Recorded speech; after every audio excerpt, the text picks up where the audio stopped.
Namaste students. So today we are going to begin with the third poem from Flamingo, that is Keeping Quiet by Pablo Neruda. Now who is this Pablo Neruda? Pablo Neruda is the pen name of Neftali Ricardo Reyes Basilto, who was born in Chile. Neruda's poems are full of easily understood images which make them no less beautiful.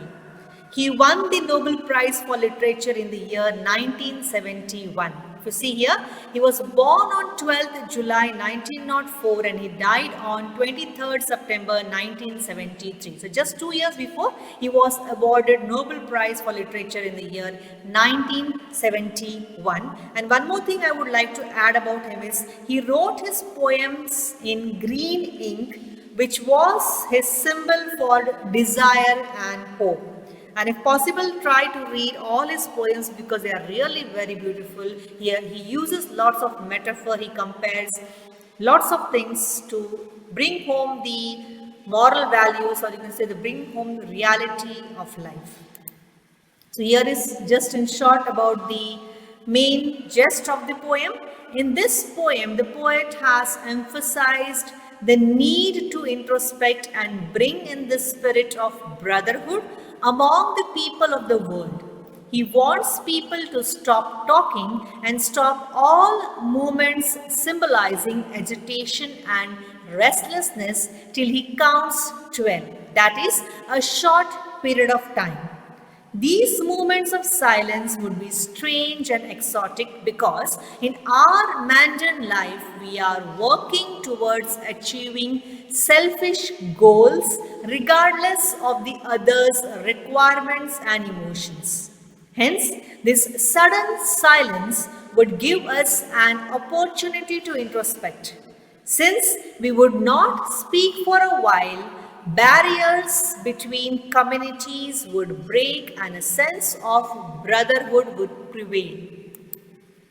Man would get an opportunity to realize how he is destroying nature and how he is harming himself. Futile wars against man and nature would be arrested and a new feeling of unity would be experienced. The poet does not want his desire for inactivity to be misunderstood as a state of uselessness or inaction. He wants man to learn a lesson from the earth. The earth appears to be inactive, yet it is selflessly productive. Man could be productive and progressive without any aggression, selfishness, and the urge for destruction. So here is the beautiful poem by the poet Pablo Neruda. Let's begin. You can have your textbook in your hand, page number 95. In the first slide, I have just used the first stanza. Now we will count to 12 and we will all keep still. If you see, I have highlighted count to and keep still to emphasize the figure of speech used over here. It is nothing else but antithesis. I have used down. I have given information about antithesis. It is nothing else but a device where two opposite ideas are put together in a sentence to achieve a contrasting effect. If you see this line, now we will count to 12 and we will all keep still. At one time he is telling to count and the other time he is saying to keep still. These are the two contrasting ideas for better effect. And if you see, I have used lavender color, we will. It is alliteration as well as repetition. So what is alliteration and repetition? You all know it. Anyhow, we are going to revise it in the next slide. But I hope this figure of speech used here is clear to you. Now let's see the meaning of this particular line. Now we will count to 12 and we all keep still. Here he is saying that we will count the numbers till 12. 12 may be the months of the day, 12 may be the 12 hours, it's not clear to us, but he says, let's count 12. And to count 12, it just takes 4 seconds. So he says we'll just count, and as soon as we finish the count, we will keep still. Let's go to the next stanza. For once on the face of the earth, let's not speak in any language. Let's stop for 1 second and not move our arms so much. If you see, I have used the lavender color in the first slide where we had we will, and in this particular slide again I have used once on, because I wanted you to highlight the figure of speech used over here, it is alliteration. What is alliteration? Alliteration is nothing else but occurrence of same letter or sound at the beginning of adjacent or closely related words. So now let's see the meaning of this particular stanza.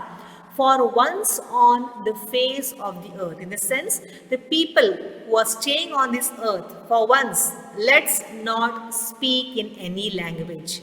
You may be a person from the Western world, from the Eastern world, or whichever country you are. Let's not speak for a while. Let's count first 12. Let's keep quiet. Let's not let's not read any, or let's not speak in any language. Let's stop for a second and not move our arms so much. Let's stop doing the work what we are doing. Move our arms in the sense the work done by our arms. Let's stop for a second. Let's stop. Let's count 12 and let's stop for some time. Why he wants us to stop, let's see. It would be an exotic moment without a rush, without engines. We would all be together in a sudden strangeness. If you see, I've used blue color without a rush, without engines. Since the repetition used over here, the figure of speech used here is, it is a repetition.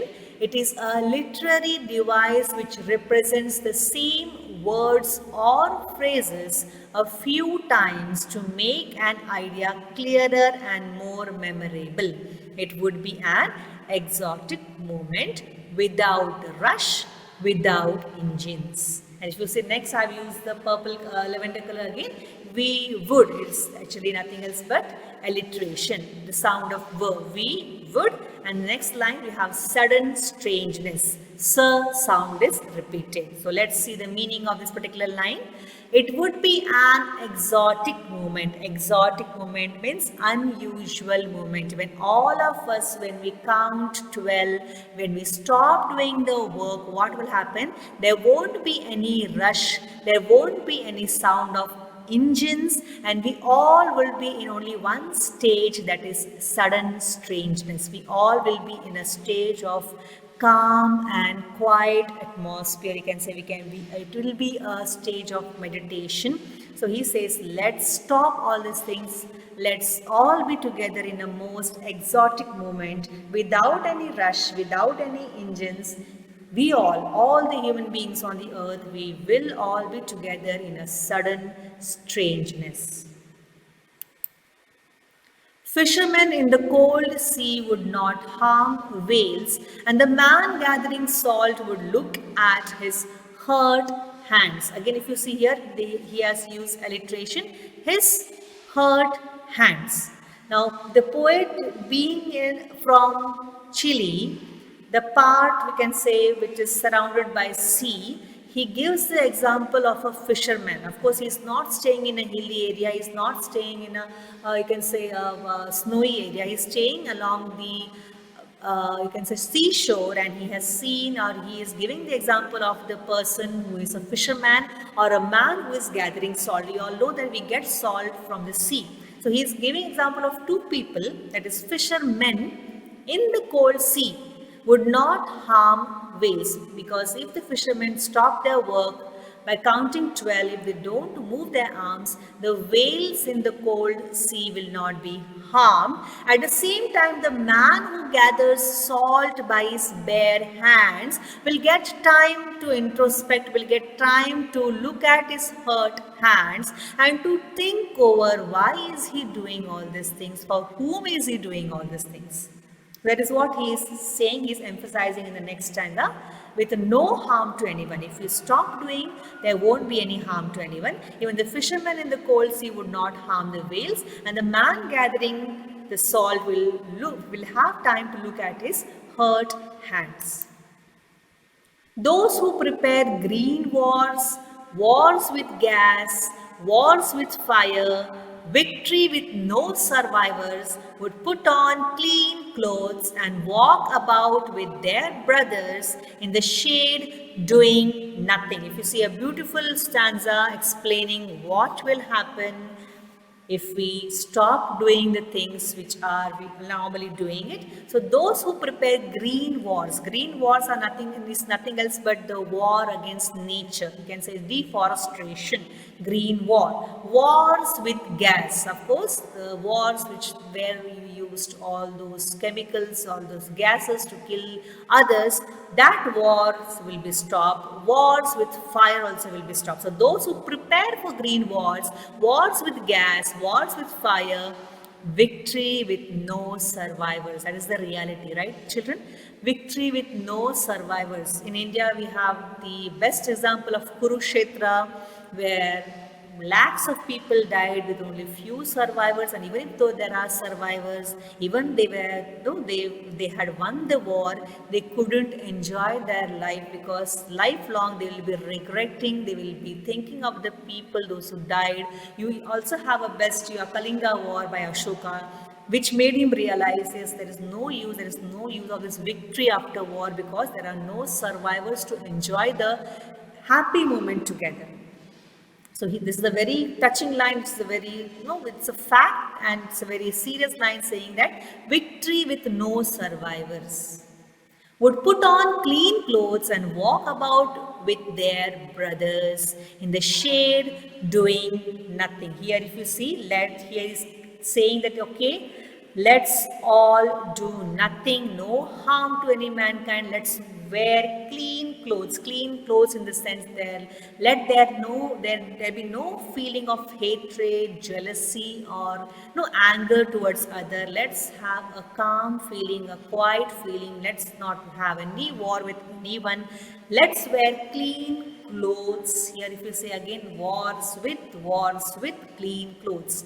It is alliteration, as well as if you say wars with is repetition. So walk about with their brothers in the shade doing nothing, right? We have this brotherly feeling that all the human beings on this earth are our brothers and sisters. Let's have that feeling, and let all walk in the shade doing nothing. Here in the shade is metaphor used by the poet, just as shade protects us from hot sun, rain, in the same way we will protect and shelter each other as brothers. The feeling of being a brother is what he is comparing as being in a shade, doing nothing. Nothing in a sense, doing no harm to anyone. This is the lengthiest stanza used by the poet, which speaks a lot more about the thought which he wants to convey to the people of the world. What I want should not be confused with total inactivity. So whatever is saying that stop the work and sit for a while, you should not think that I am saying it for lifelong, or you should not stop doing anything. You should not stop the activity. Why? Because total inactivity is equal to death. Life is what it is about. I want no trunk with death. No trunk in the sense I don't want you to associate it with death. If we were not so single-minded about keeping our lives moving, and for once could do nothing, perhaps a huge silence might interrupt this sadness of never understanding ourselves and of threatening ourselves with death. A very, very touching stanza we can say, because he is telling, when I am telling you to stop for a while and be in silence, that doesn't mean that you should connect it with total inactivity, because total inactivity is equal to death, and I don't want you to associate whatever I am saying with death. He just wants us for a while to stop doing anything, no, stop speaking any language, just keep quiet and do meditation in order to introspect. Why are we running behind the things what we are doing? Why are we harming others? What are we going to get? Why are we living on this earth? Why are we born on this earth? All such things, all such doubts you have, you will be getting it, and you will get answer to all these things when only you know you sit in a with a huge silence around you.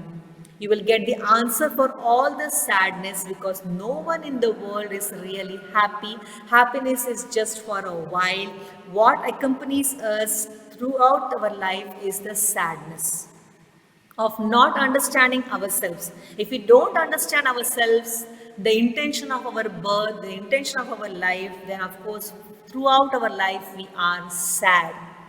And throughout our life, we are scared of death also, threatening ourselves with death. And that is the reality we have already learned in the deep water lesson, that we are not exactly scared of death, but we are scared of how we are going to die, what will happen to us. That is what he says, that just for a while, sit quietly and introspect about your life, about your deeds on this earth. The beautiful stanza. The next stanza is too short. He says that perhaps the earth can teach us as when everything seems dead and later proves to be alive. He says we have lots of things to be seen from the earth, because earth, it was as it is before we are born, and it is going to be as it is after we die. So perhaps the earth can teach, though outwardly earth looks like a non-living thing, earth is alive, was alive, and will be alive. So perhaps the earth can teach us as when everything seems dead and later proves to be alive. Last line he says, now I will count up to 12 and you keep quiet and I will go.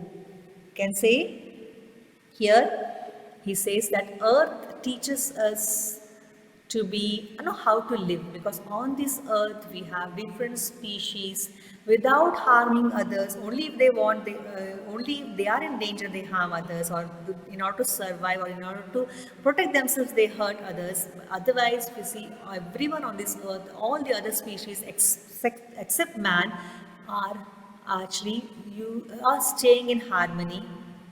So, though outwardly earth seems to be dead, it seems to be a non living thing, but it sustains the life on it.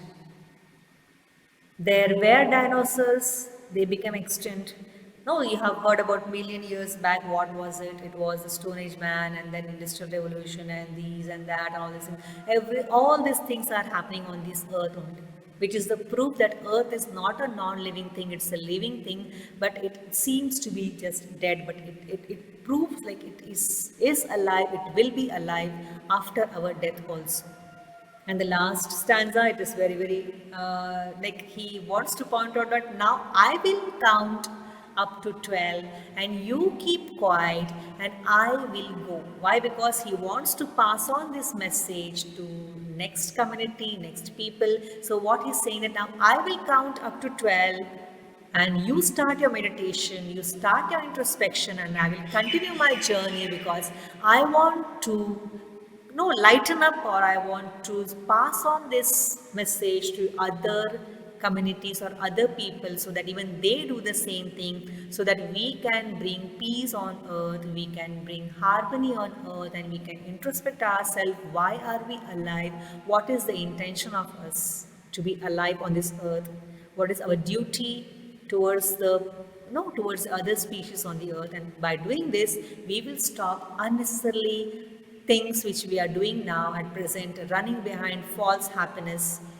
Only if we introspect will realize the real happiness, and we all will be able to live together, will be able to heal the world and make this world a heaven. So with this, we end with the poem. It's a short poem, but a very meaningful poem, which gives a lot of meaning to our, no, our, you can say aim. It gives mean intention to live on earth. So last slide, if you see, I have a beautiful saying, beautify your inner world with introspection, correction, and meditation. You introspect yourself, whatever wrong deeds you have done till now, just forgive it, forget it, and see to it that you don't repeat it again. That is called correction. And the last is meditation. You have to realize your oneness with the Almighty, with the intention why this Almighty has made this beautiful earth and why you are on this earth. We will realize only after this three things, that is what? Introspection, correction, and meditation. So with this we end with this beautiful poem, Keeping Quiet by Pablo Neruda. See you in the next class. Take care. Bye bye.